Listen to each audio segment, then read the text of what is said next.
Bien Dieu, au nom de tous les chevaliers de Colomb et de toutes les filles d'Isabelle, bienvenue à cette célébration eucharistique.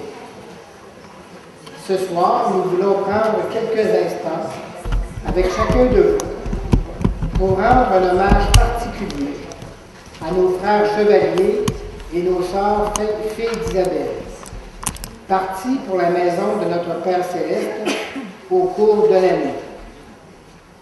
Nous nommons Mesdames Germaine Bolduc-Trépanier, Dolores Nadeau-Pellerin, Messieurs Fernand Breton, Gilbert Gagnon, Omer Cormier, Nelson Grondin, Luc Provencher, Alphée Boutin, Sébastien Nollet, Roland Pomerleau, Paul-Émile Jeanne, Lucien Fauché et Jean-Pierre Jacques. Comment rendre un hommage ou encore comment fêter les personnes qui ne sont pas là parmi nous? Pourraient se demander des gens qui ne croient pas à la résurrection des morts. À cause de notre foi en Jésus ressuscité d'entre les morts, nous croyons que nos frères chevaliers et sœurs filles d'Isabelle, qui sont actuellement invisibles à nos yeux de chair, sont vraiment présents et bien vivants parmi nous. Leur présence est invisible, mais bien réelle.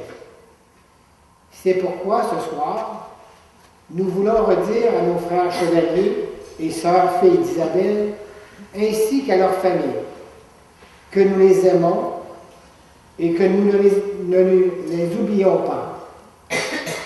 Ils sont avec nous. Il n'y a pas de barrière réelle entre nous et eux. Nous pouvons dès maintenant leur offrir l'hommage de nos prières et de notre affection à travers cette Eucharistie qui sera célébrée. Ensemble, prions le Seigneur et que notre prière parvienne jusqu'à lui pour nos frères et nos sœurs défunts. À la fin de la célébration, nous vous demandons d'attendre avant de sortir. Que le célébrant soit rendu en arrière. Tous, vous êtes invités pour un léger goûter. Bonne célébration. Oh,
Et à mon tour, je vous souhaite la bienvenue à chacune, à chacun d'entre vous qui avez voulu ce soir prendre le temps pour la mémoire. Mémoire de personnes qui nous ont quittés, membres de l'ordre des Chevaliers de Colomb, membres de l'ordre des Filles d'Isabelle. Prendre le temps de la mémoire, mais aussi prendre le temps de la prière et même de l'action de grâce. Alors nous sommes rassemblés au nom du Père et du Fils et du Saint-Esprit.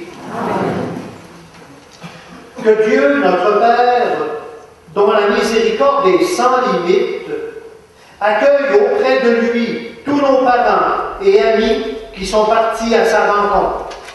Que le Seigneur vous accorde la joie et la paix. Béni soit Dieu, maintenant et toujours.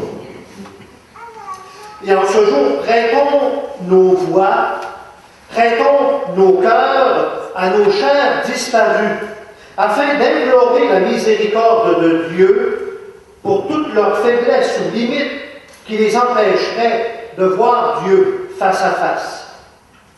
Tournons-nous vers le Seigneur pour implorer sa miséricorde. Seigneur Jésus, tu nous invites à vivre pour ton Père, mais il nous faut lui faire de la place dans notre cœur. Prends pitié de nous. Prends pitié de nous. Ô Christ, tu nous invites à suivre tes pas, mais il nous faut apprendre à pardonner. Prends pitié de nous. Prends pitié de nous. Seigneur, tu nous invites à témoigner de toi, mais il nous faut devenir des artisans, des artisanes de paix. Prends pitié de nous. Prends pitié de nous. Que Dieu Tout-Puissant nous fasse miséricorde, qu'il nous pardonne tous nos péchés, qu'il nous conduise jusqu'à la vie éternelle. Amen. Et maintenant, chantons la gloire de Dieu.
Voilà qu'au cours d'une cruelle persécution, et ça se passe à peu près 160 ans avant la venue de Jésus, des martyrs auront résisté avec courage pour demeurer fidèles à leur Dieu.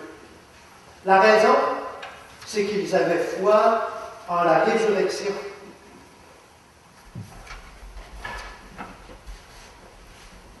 Lecture du second livre des martyrs d'Israël. 7 frères avaient été arrêtés avec leur mère. À coups de fouet et de nerfs de bœuf, le roi Antiochus voulut les contraindre à manger du porc, viande interdite. L'un d'eux déclara au nom de tous: « Que cherches-tu à savoir de nous? Nous sommes prêts à mourir plutôt que de transgresser les lois de nos pères. » Le deuxième frère lui dit: « Au moment de rendre le dernier soupir, tu es un scélérat, toi qui nous arraches à cette vie présente. Mais puisque nous mourrons par fidélité à ses lois, le roi du monde nous ressuscitera pour une vie éternelle. » Après celui-là, le troisième fut mis à la torture. Il tendit la langue aussitôt qu'on le lui ordonna, et il présenta les mains avec intrépidité, en déclarant avec noblesse: « C'est du ciel que je tiens ses membres. Mais à cause de sa loi, je les méprise.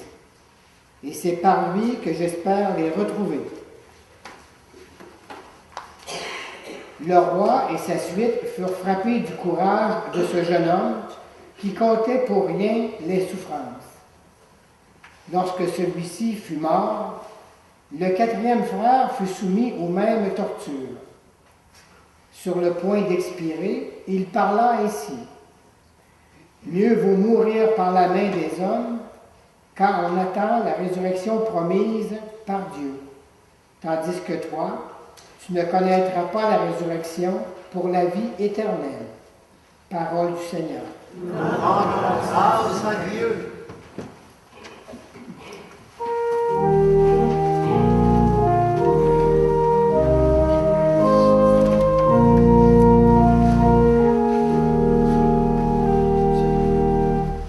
Le jour viendra, Seigneur, où je m'émerveillerai en ta présence.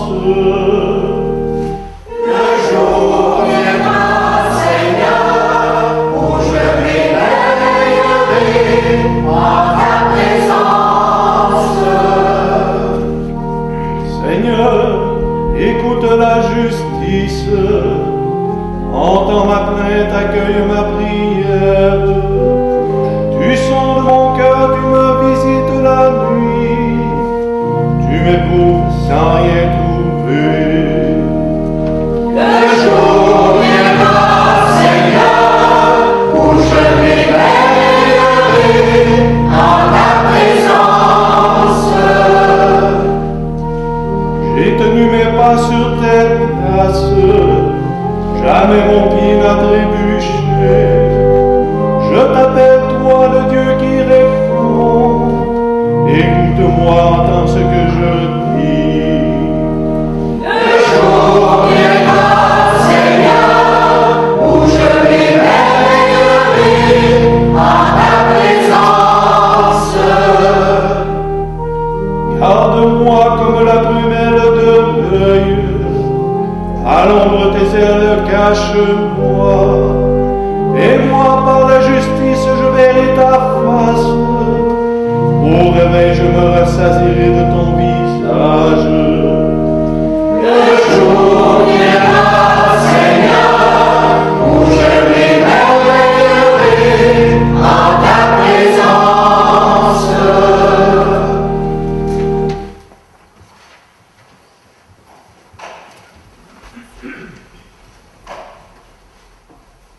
Lecture de la seconde lettre de saint Paul apôtre aux Thessaloniciens.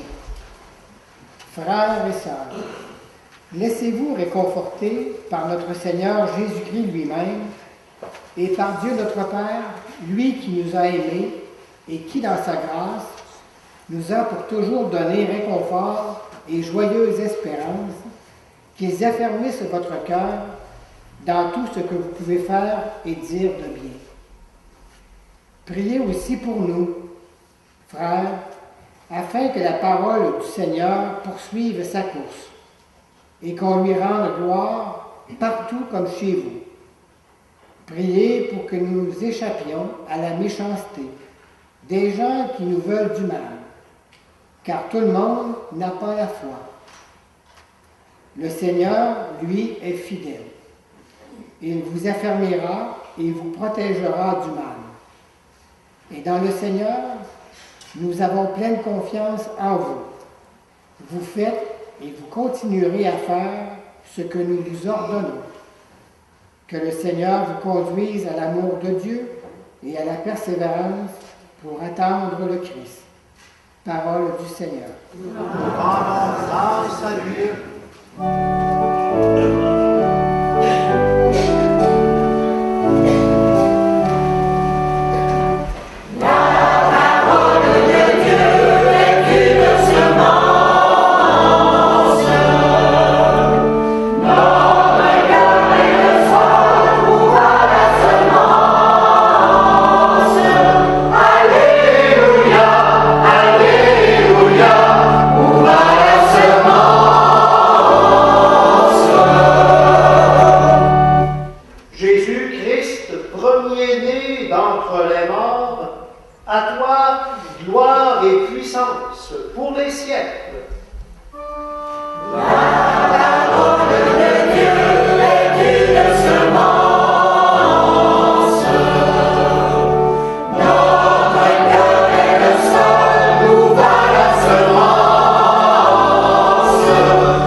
Le Seigneur soit avec vous. Et avec votre esprit. Évangile de Jésus, le Christ, selon saint Luc. Gloire à toi, Seigneur.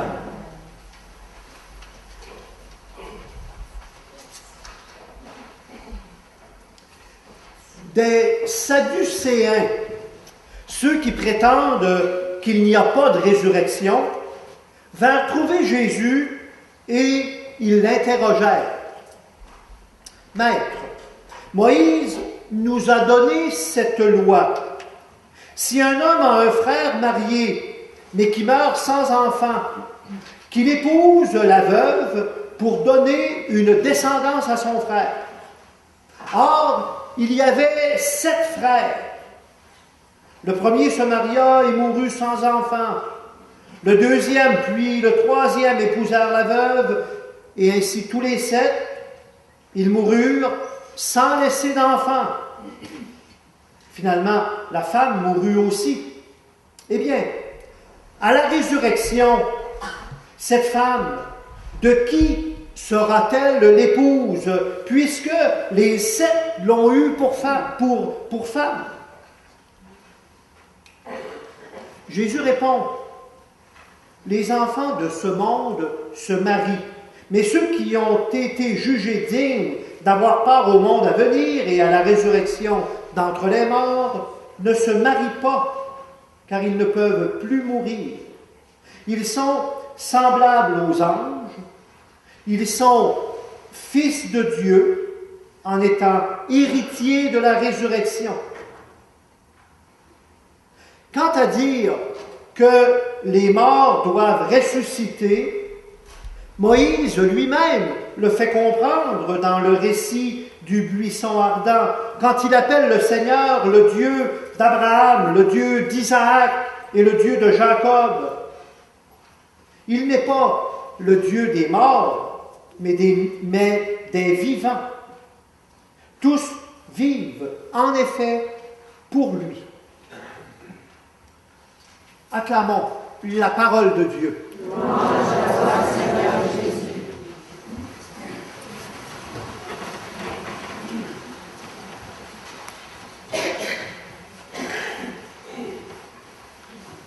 Alors on peut au moins dire merci aux Sadducéens eux qui niaient la résurrection, on peut leur dire merci d'avoir posé en ce piège un peu gros à Jésus.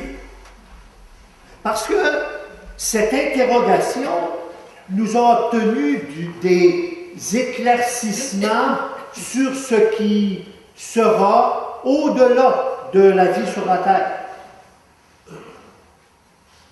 Alors que nous sommes rassemblés spécialement pour faire mémoire de personnes disparues, puis dans ce mois de novembre, qui est traditionnellement le mois des morts, quel chrétien, devant la tombe d'un être cher, ne s'est pas posé en cette question si grave? Est-ce que c'est possible que cette personne que j'ai vue dans sa tombe soit encore vivante? Quand je bute sur le terrible silence, et là vient la réponse de Jésus, qui dit « Oui, vos défuntes sont bien vivants. Puis en plus, ils vont ressusciter à la fin avec leur corps. » Nous sommes des êtres qui avons soif de vivre. Puis de vivre, pas juste un peu, de vivre pour toujours. Sur la terre, nous aspirons à une vie pleine, la plus heureuse possible, tout en étant conscients qu'elle comportera son lot de difficultés. Nous souhaitons des relations humaines harmonieuses et enrichissantes, et nous tâchons de prendre soin de notre santé en espérant que la maladie ne nous affligera pas trop. Mais lorsque survient le décès d'une personne qui nous est chère, ça nous force à nous interroger sur le sens de la vie et sur le sens de la mort implacable. Puis là, il y a comme toujours deux questions qui viennent. La première, est-ce qu'il y a quelque chose après?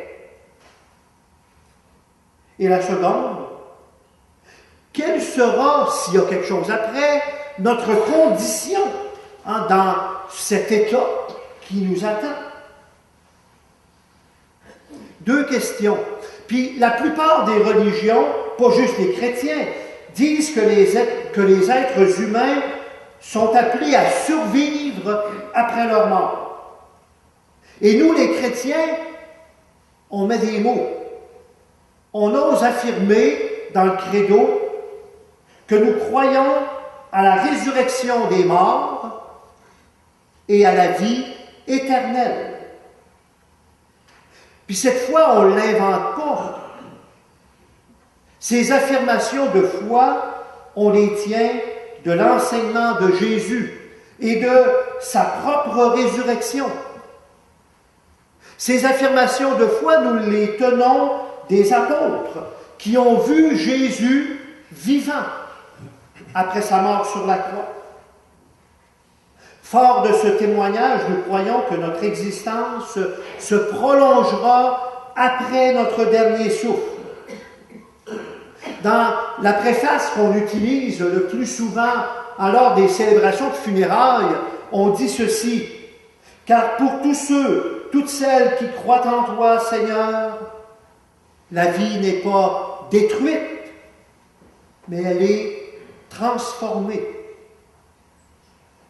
C'est là notre espérance. Nous croyons que nous vivrons.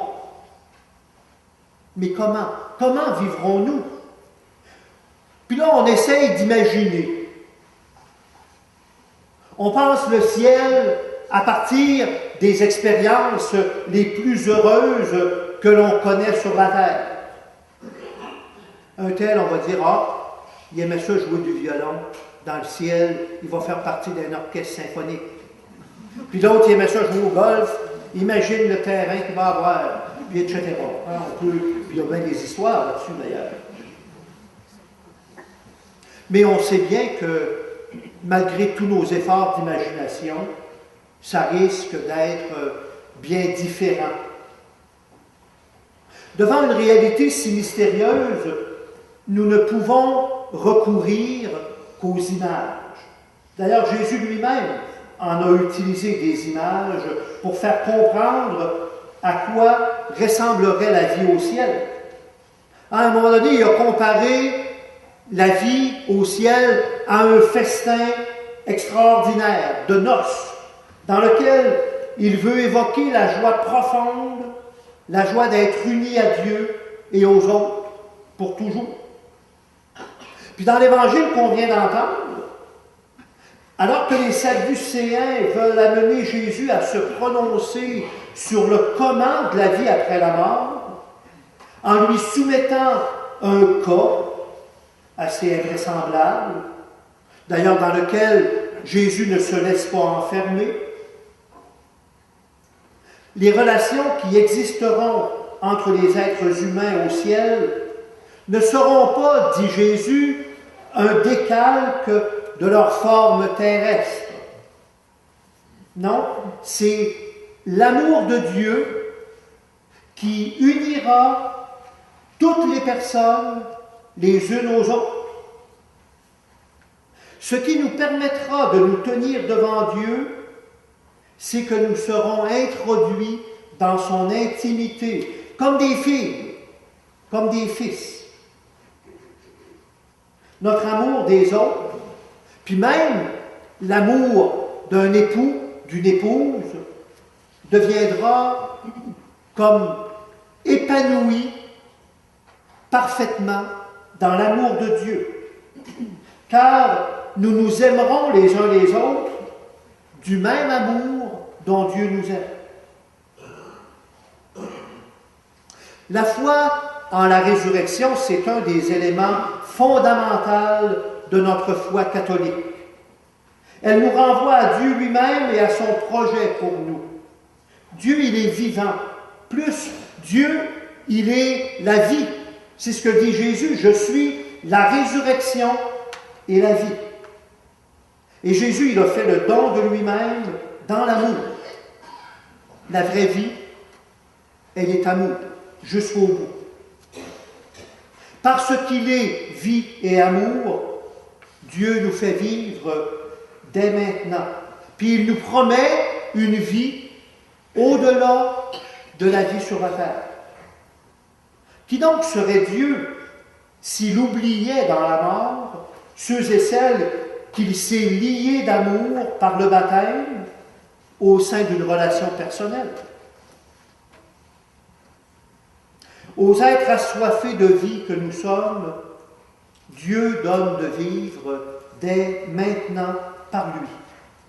Il nous faut donc apprendre sans cesse à vivre pour Dieu, en modelant notre vie sur celle de Jésus, en incarnant sa parole dans chacune des dimensions de notre existence. Puis je pense que l'ordre des chevaliers de Colomb, l'ordre des filles d'Isabelle invite ses membres à faire cela, vivre pour Dieu, dans l'amour. Au moment de la mort, Dieu nous ressuscitera à une vie nouvelle, comme il a ressuscité son Fils unique. C'est la promesse qu'il fait à ses enfants d'adoption, en qui est gravée l'image de Jésus, son Fils, depuis le baptême. Amen.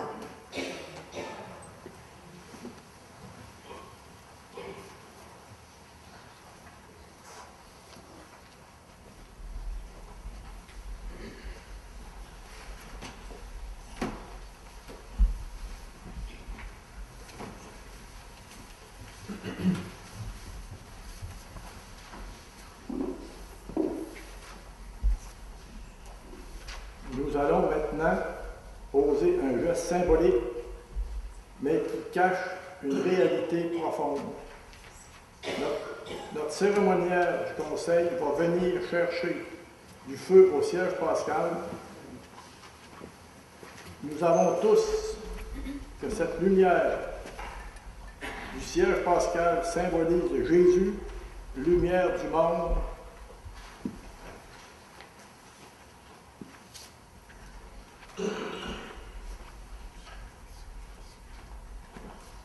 Avec cette flamme, signe significatif d'une réalité invisible, un membre de la famille va allumer un lampion en souvenir de notre sœur et de notre frère.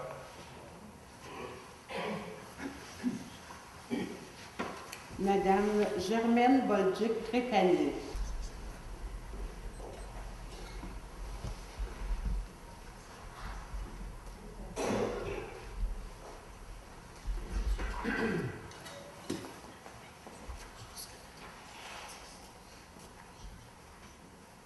Madame Dolores Nadeau-Pellerin.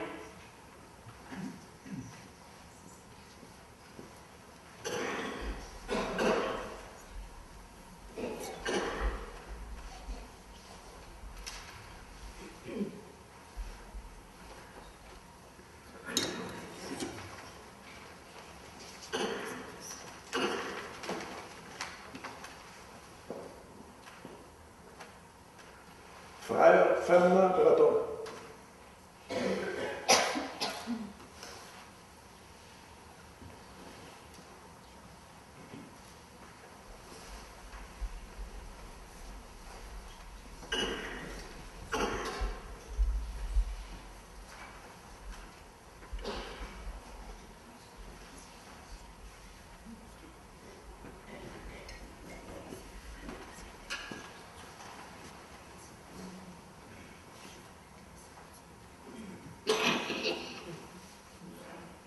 Frère Gilbert Dorion.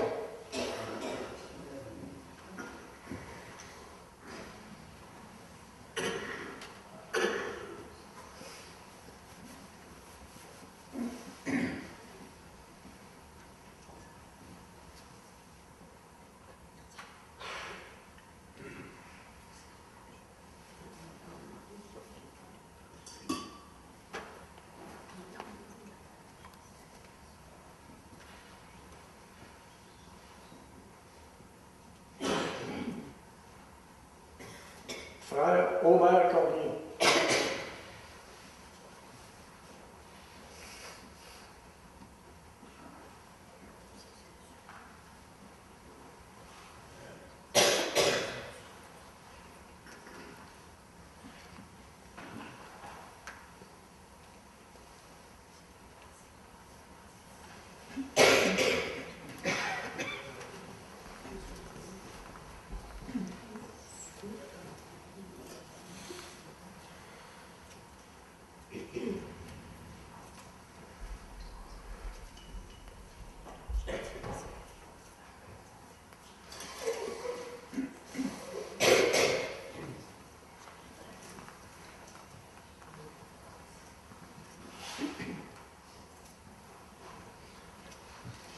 Frère Nelson Grondin.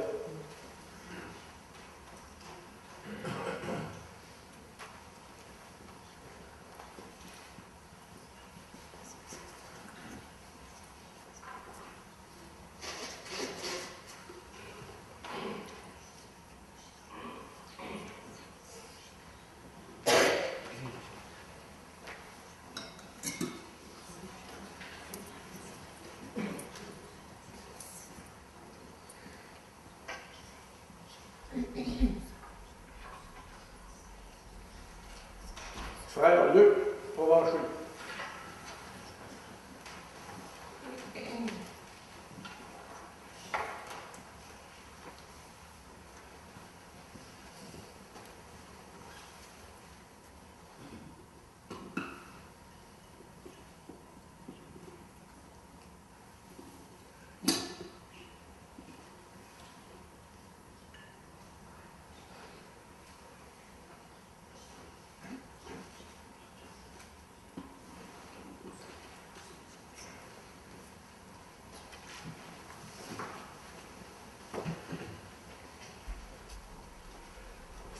Alphée Boutin.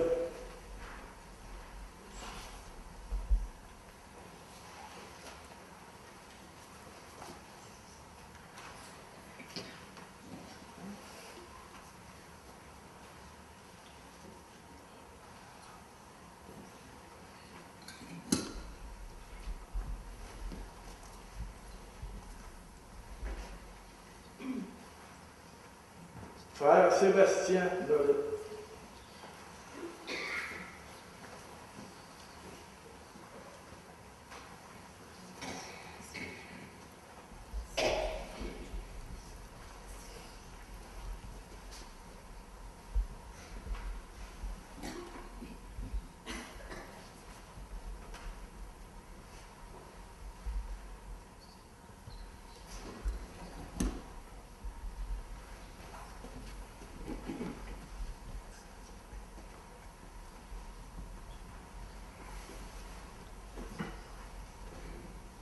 Frère Roland Pomerleau.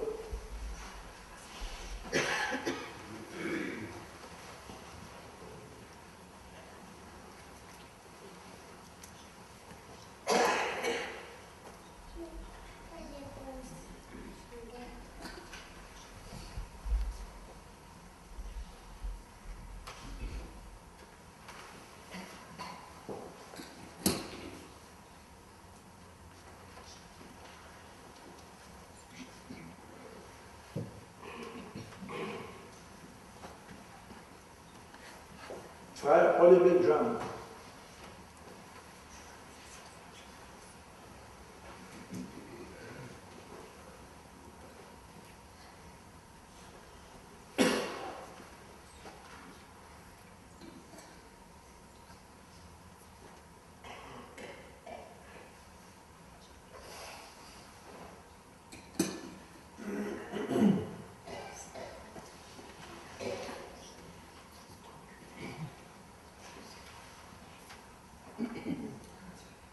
Frère Lucien Fauché.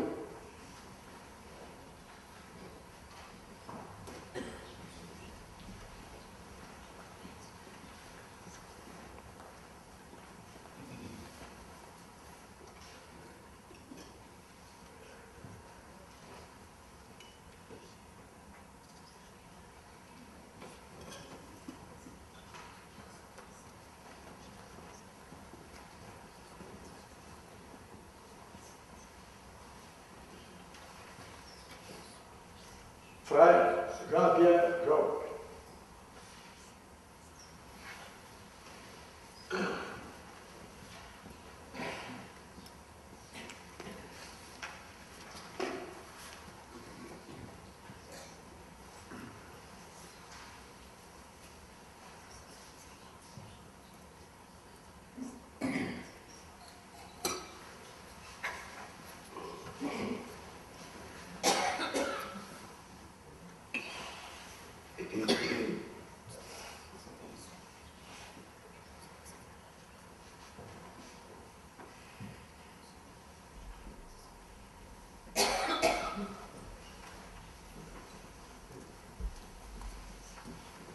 Maintenant, j'inviterai la régente des filles d'Isabelle à m'accompagner et nous allumerons chacun un cierge pour honorer tous nos membres défunts depuis la fondation de chacun de nos mouvements.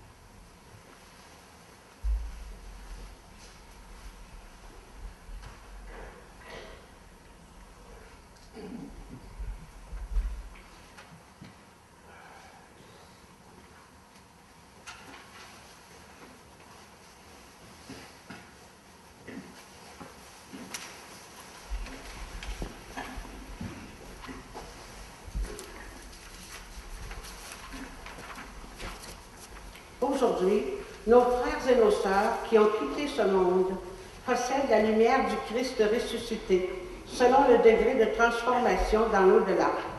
Ils ont vécu sur cette terre. Ils ont été chacun, à leur façon, une lumière, un feu qui réchauffe, qui éclaire, qui réjouit. Prions spécialement pour eux.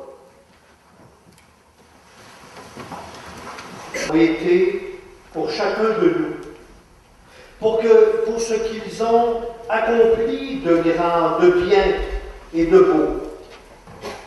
Merci plus spécialement pour leur sociabilité, pour leur facilité à communiquer un peu de chaleur et de lumière, chacun à leur façon. Nous te prions de leur donner ta lumière en plénitude, afin que tout leur être devienne lumineux en toi. Prions aussi pour les vivants qui s'interrogent avec raison sur le sort qui leur est réservé après la mort. La foi nous laisse entrevoir que ce que sera le ciel pour ceux et celles qui restent fidèles à la parole de Dieu. Et nous, pour mériter cette fidélité, nous allons prier le Seigneur. Après chacune des intentions, nous répondrons, Seigneur, donne ta paix et ta lumière.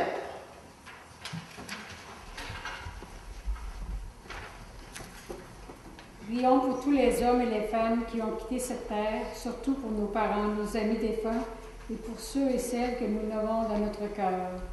Seigneur, donne ta paix et ta lumière. Prions pour tous ceux et celles qui, à l'heure actuelle, sont à l'agonie, afin que Dieu accorde la grâce du repentir et augmente en eux l'espérance et l'amour. Seigneur, donne ta paix et ta lumière. Prions pour que nous vivions ici-bas la justice et la charité, afin d'être prêts à rencontrer Dieu quand viendra l'heure de notre mort. Seigneur, donne ta paix et ta lumière. Seigneur, c'est toi qui as donné la vie. Et nous le croyons, c'est toi qui la redonneras à nos corps mortels. Nous savons que tu es près de ceux et celles qui t'appellent. Nous te prions pour toutes ces personnes qui, dans nos paroisses, ont été attristées par la perte d'un des leurs. Que ton esprit d'amour nous donne de croire ce que nos cœurs n'arrivent pas encore à comprendre. Nous te le demandons par Jésus, le Christ, notre Seigneur. Amen. Et maintenant, les représentants des familles, vous pouvez éteindre le cierge que vous portez et je vous invite à vous asseoir.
au moment d'offrir le sacrifice qui est celui de toute l'Église.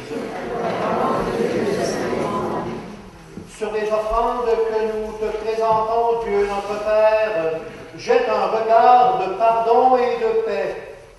Qu'en célébrant la passion de ton Fils, nous entrions de tout cœur dans son mystère. Lui qui règne avec toi et le Saint-Esprit, maintenant et pour les siècles des siècles. Amen. Le Seigneur soit avec vous. Et avec votre esprit, Élevons notre cœur. nous le tournons vers le Seigneur. Rendons grâce au Seigneur, notre Dieu. Cela est juste et bon. Oui, vraiment, il est juste et il est bon de te rendre gloire, de t'offrir notre action de grâce, toujours et en tout lieu. À toi, Dieu fidèle, Père des miséricordes. Car tu nous as donné ton Fils, Jésus le Christ, notre Seigneur et notre Frère.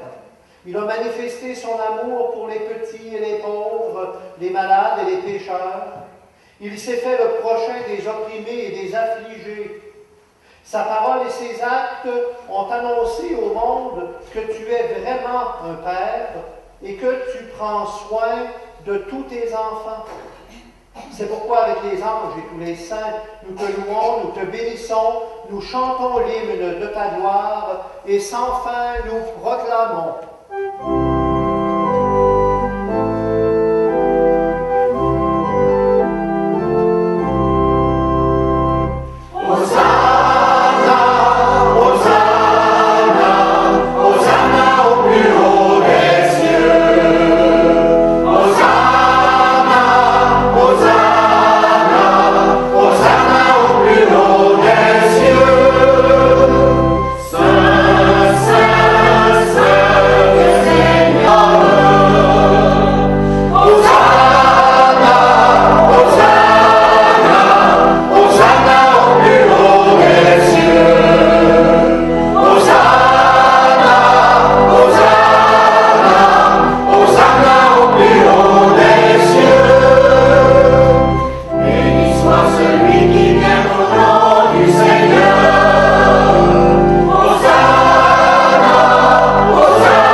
Il nous ouvre les Écritures et il nous partage le pain.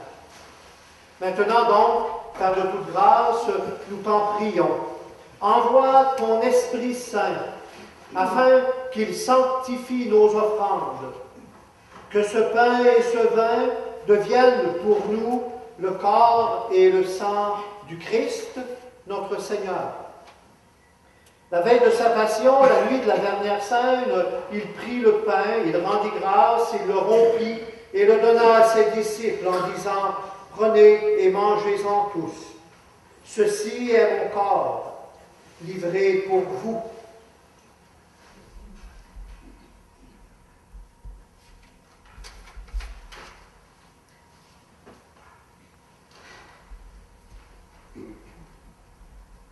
De même, à la fin du repas, il prit la coupe.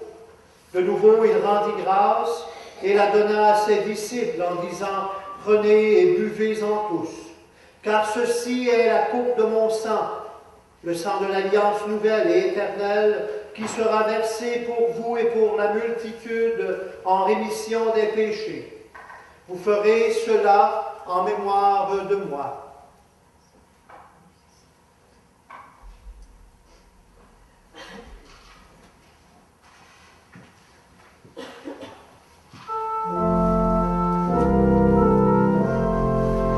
Proclamons le mystère de la foi. Gloire à toi qui es mort, gloire à toi qui es vivant, notre Sauveur et notre Dieu, viens Seigneur Jésus.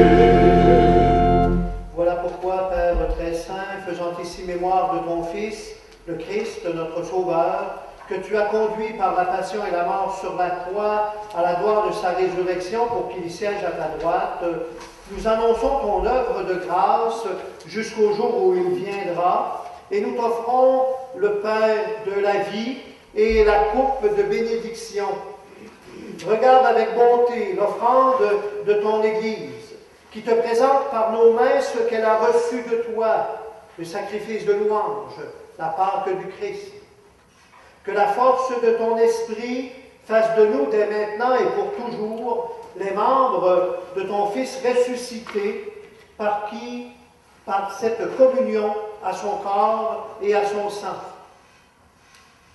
Dieu notre Père, fais grandir ton Église dans la foi et la charité, en union avec le pape François, notre évêque Gérald, avec l'ensemble des évêques, les prêtres, les diacres et tout le peuple qui t'appartient. Ouvre nos yeux à toute détresse. Inspire-nous la parole et les gestes qui conviennent pour soutenir notre prochain dans la peine ou dans l'épreuve. Donne-nous de le servir avec un cœur sincère, selon l'exemple et la parole du Christ lui-même. Fais de ton Église un lieu de vérité et de liberté, de justice et de paix, pour que l'humanité tout entière renaisse à l'espérance. Et puis, souviens-toi de nos sœurs, de nos frères qui se sont endormis dans la paix du Christ, spécialement des membres défunts, des chevaliers de Colomb et des filles d'Isabelle. Souviens-toi de tous les morts dont toi seul connais la foi. Donne-leur de contempler la clarté de ton visage et conduis-les par la résurrection à la plénitude de la vie. Et lorsque prendra fin notre pèlerinage sur la terre, accueille-nous dans ta demeure où nous vivrons près de toi pour toujours. En union avec la Vierge Marie, la bienheureuse Mère de Dieu, Notre-Dame de Fatima, avec Saint Joseph son époux, les apôtres, les martyrs, Sainte Marguerite d'Youville et tous les saints du ciel, nous pourrons alors te louer sans fin et magnifier ton nom par Jésus le Christ, ton Fils bien-aimé. Par lui, avec lui et en lui, à toi Dieu le Père Tout-Puissant, dans l'unité du Saint-Esprit, tout honneur et toute gloire pour les siècles des siècles. Amen.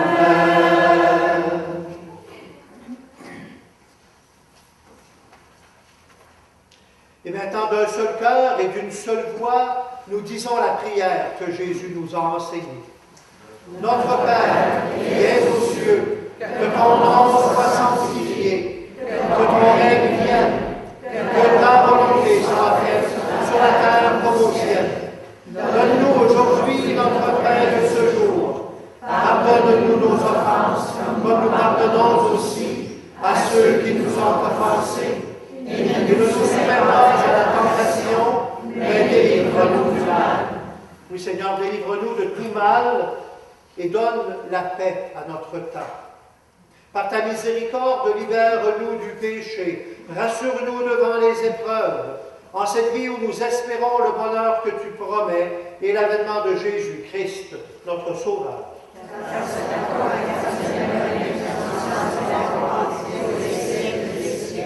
Seigneur Jésus-Christ, tu as dit à tes apôtres, je vous laisse la paix, je vous donne ma paix. Ne regarde pas nos péchés, mais la foi de ton Église. Pour que ta volonté s'accomplisse, donne-lui toujours cette paix et conduis-la vers l'unité parfaite, toi qui règnes pour les siècles des siècles. Amen. Et que la paix du Seigneur soit toujours avec vous. Et avec votre esprit.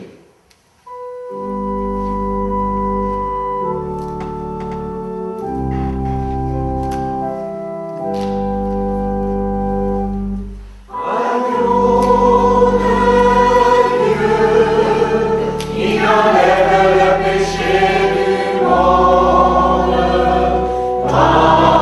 Dieu.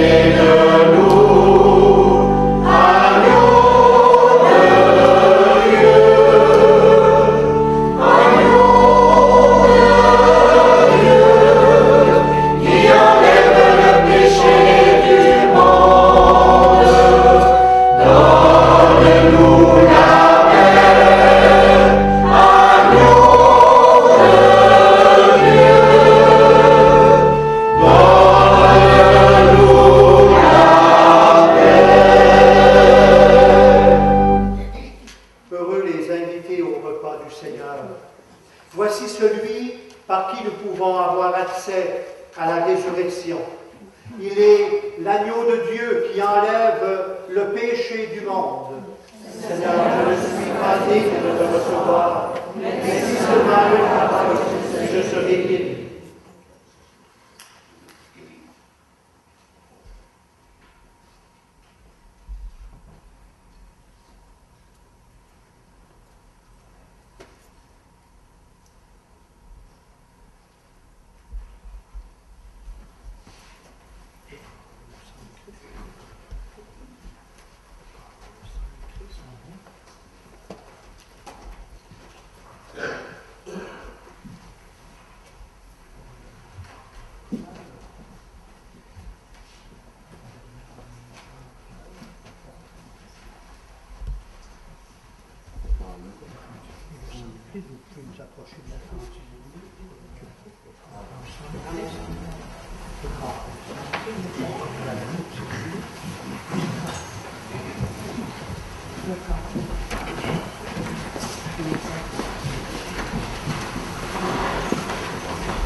de nos questions, tu nous redis, Seigneur, que tu es le Dieu de la vie, Dieu vainqueur de la mort, Dieu créateur d'un monde nouveau.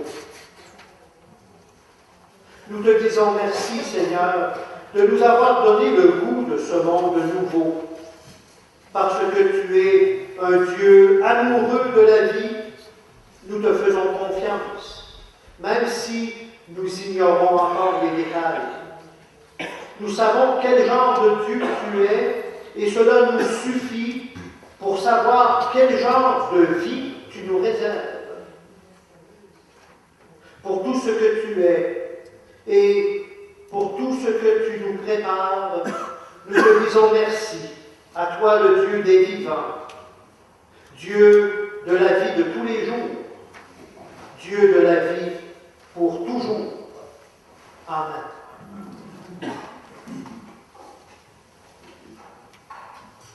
Alors, je ne sais pas si c'est à moi de faire ça, mais il faut dire merci.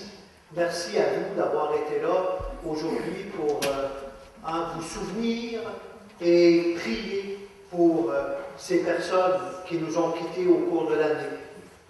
Merci aux membres, des responsables des Chevaliers de Colomb et des Filles d'Isabelle qui, année après année, organisent cette célébration en mémoire et en prière. Merci à la chorale, à la directrice, à l'organiste qui nous ont, je pense, bien aidés à prier ce soir. Alors, disons-leur merci.